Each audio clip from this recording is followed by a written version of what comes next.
Bakit pag-isa?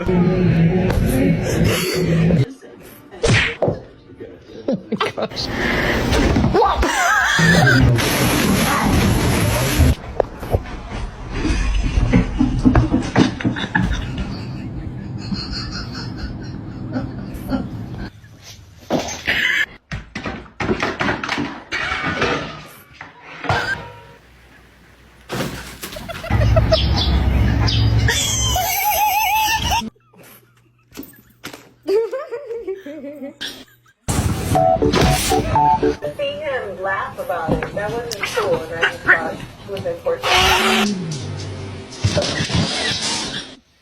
Yun na.